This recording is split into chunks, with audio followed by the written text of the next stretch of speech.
بنات حمر، شلونكم؟ شخباركم؟ اموركم؟ صحتكم؟ الاحوال ان شاء الله الكل بخير وصحة وسلامة. طبعا مشتاقة لكم كلش هواي، ورجعنا لكم بفيديو جديد. وهذا الفيديو عبارة عن روتين، يعني روتين عشاء سويته لاختي المتزوجة. فهنا امي جابت لحم من السوق، قطعت اللحم وغسلته كل زين، وبعدين عرقته ببصل وبهارات مثل ما جاي تلاحظون. وبعدين احنا نحب يعني التشرب مال اللحم ببصل وطماطم وتيتة، فهمتين ضفت وفلفل حار وبابريكا حارة ودارسين مطحون ودارسين عوادين بهارات تشريب همتين ضفت. وهنا خليت الجدر يعني كل شي ينحمس اللحم يتعرق بالبهارات.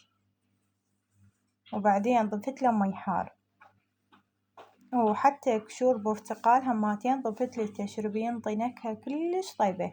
هنا بديت أجهز الحشو. هنا حمصت الشعرية، انتظرتها يعني تنحمس وتاخذ لون. هنا الشعرية بدأت تاخذ لون، وضفت للشعرية للحشو دارسين مطحون. دايما أنا أضيف دارسين مطحون وشكري شوي، يعني تنطي نكهة كلش طيبة للحشو. هنا بديت أحمس بالبصل، سويته على شكل أجنحة للحشو. همتين أضيف البصل للحشوة.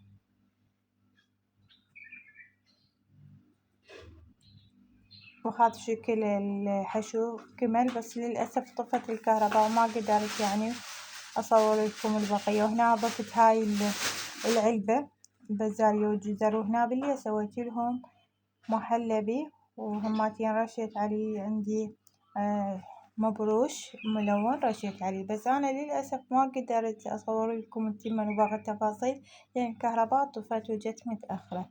حبايبي أنا وصلت لنهاية الفيديو، أنا كلش أحبكم، مع ألف سلامة، باي باي.